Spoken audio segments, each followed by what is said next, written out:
जगत गुरु रामाभद्राचार्य की वृंदावन के संत प्रेमानंद महाराज को लेकर की गई टिप्पणी के बाद साधु संतों में नई बहस छिड़ गई है।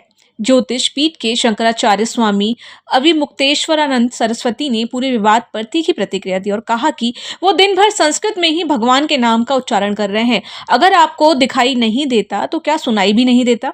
प्रेमानंद जी को गलत कह रहे हैं। और प्रेमानंद जी क्यों गलत हैं? क्योंकि वो संस्कृत नहीं बोलते हैं। तुलसीदास जी, जिनकी पीठ पर आप स्वयं बैठे हुए हो, उन्होंने भी तो अवधी भाषा में रामचरितमानस लिख दिया। संस्कृत में क्यों नहीं लिखा उन्होंने? क्या संस्कृत बोलना ही विद्वत्ता होती है? क्या गोस्वामी तुलसीदास जी विद्वान नहीं थे कि वो अवधी भाषा में महाकाव्य की रचना कर रहे थे, अवधी भाषा में राम जी के गुणगान कर रहे थे? अगर संस्कृत में बोलना ही विद्वत्ता है तो इस सिद्धांत के अनुसार तो तुलसीदास जी भी विद्वान नहीं आपकी दृष्टि में होंगे। दरअसल जगत गुरु रामभद्राचार्य ने एक पॉडकास्ट में अपनी बात रखते हुए प्रेमानंद महाराज को लेकर टिप्पणी की थी। उन्होंने कहा था कि मैं चैलेंज करता हूं कि प्रेमानंद संस्कृत का एक भी अक्षर बोलकर दिखा दें या फिर मेरे श्लोकों का अर्थ समझा दें तो मैं उन्हें चमत्कारी मान लूंगा। रामभद्राचार्य के बयान पर विवाद होने के बाद उन्होंने इस पर सफाई भी दी और कहा कि उन्होंने प्रेमानंद महाराज पर कोई अभद्र टिप्पणी नहीं की है।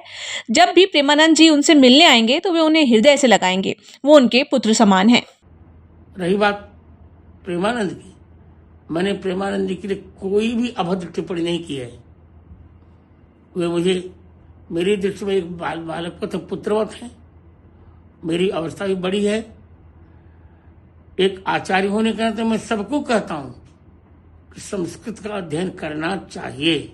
अब जब भी प्रेमानंद जी मुझे मिलने आएंगे मैं निश्चित आशीर्वाद दूंगा, तो उनको हृदय से लगाऊंगा। उनके स्वास्थ्य के लिए भगवान श्री रामचंद्र जी से मैं प्रार्थना भी करता हूं और निरंतर उनके दीर्घायु की कामना करता रहूंगा।